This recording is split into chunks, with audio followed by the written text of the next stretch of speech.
नमस्कार, मैं हूँ प्रवीण निम्बोड़े।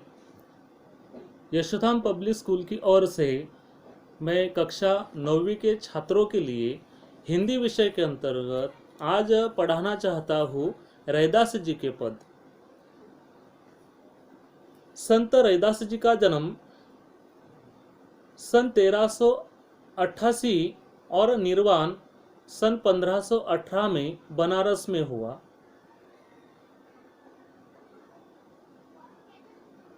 रैदास ने अपनी काव्य रचनाओं में सरल व्यावहारिक ब्रज भाषा का प्रयोग किया है।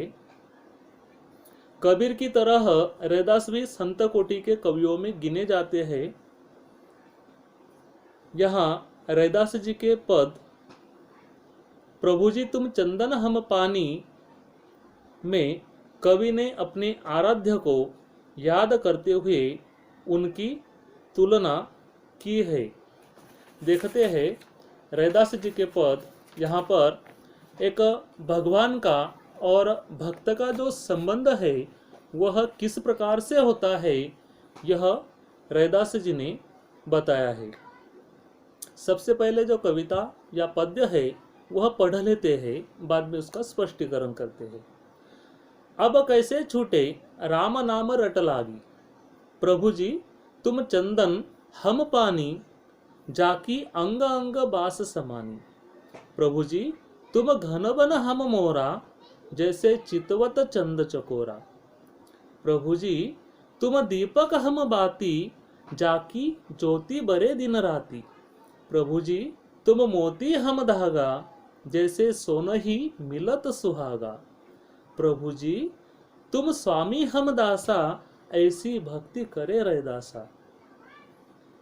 संत रैदास जी यहाँ पर भगवान का और भक्त का जो संबंध है वह कौन कौन से रूप में आया है वह दिखाते हुए उनको चंदन, पानी, बादल, मोर, चकोर, चंद्र, दीपक, बाती, मोती, धागा, सोना, सुहागा और स्वामी, दास, इस प्रकार का भक्त का एवं भगवान का जो संबंध है यहाँ पर रैदास जी बता रहे हैं।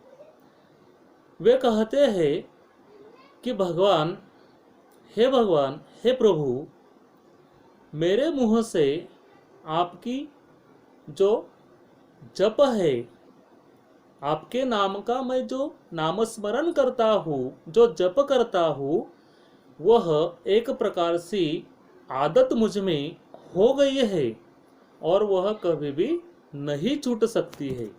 यानी अब कैसे छूटे राम नाम रट लागी।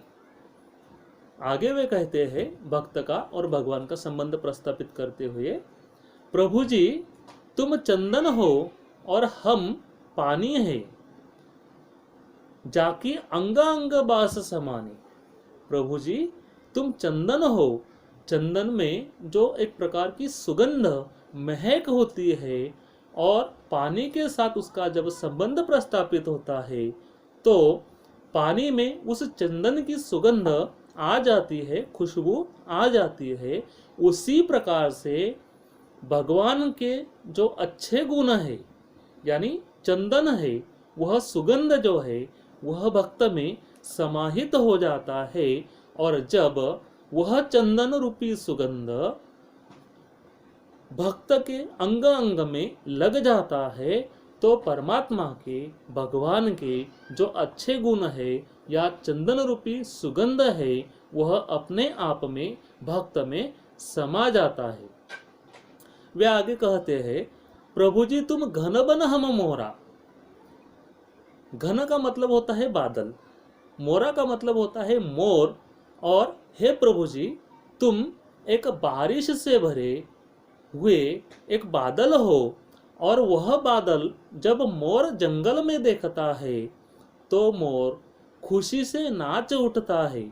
उसी प्रकार से मैं भक्त केवल मोर हूँ और आपको देखकर मुझे बहुत बहुत आनंद होता है और मेरा आनंद असीम है, अप्रतिम है। मैं उसे मोर की भांति नाचकर या आपका नाम स्मरण करके ही वह व्यक्त कर सकता हूँ। आप मेरे लिए जिस प्रकार से चकोर जाति का एक पक्षी होता है और वह अपने प्रतीक मात्र चंद्र पर प्रेम करता है, उसी भांति और मैं केवल एक चकोर पक्षी हूँ। आपको यानी चकोर जिस प्रकार से चंद्र को निहारता जाता है, एकटक देखता रहता है, अपना प्रेम उस पर करता रहता है, और उसी भांति मैं भी केवल एक चकोर पक्षी हूँ और आप पर मैं मेरा प्रेम करता हूँ, प्रेम व्यक्त करता हूँ, और आपकी असीम कृपा से ही मुझे यह सब कुछ संभव हो पाता है। प्रभु जी आगे और उदाहरण देते हुए रैदास जी कहते हैं कि हे प्रभु जी, हे भगवान, तुम एक दीपक हो और उस दीपक की जो बाती है, वह जो रुई की बाती है, वह मैं भक्त हूँ। और यहाँ पर दीपक का और रुई की बाती का एक प्रकार से भगवान का और भक्त का संबंध प्रस्तापित किया गया है। आपके प्रकाश में जलने के लिए मैं व्याकुल हूँ, आपके सानिध्य में, आपके सहवास में मैं रहने के लिए आतुर हूँ। और इसी प्रकार से मैं दीपक के साथ बाती के रूप में निरंतर दिन और रात जलता रहता हूँ और आपका प्रेम, आपकी कृपा पाने के लिए तरसता रहता हूँ।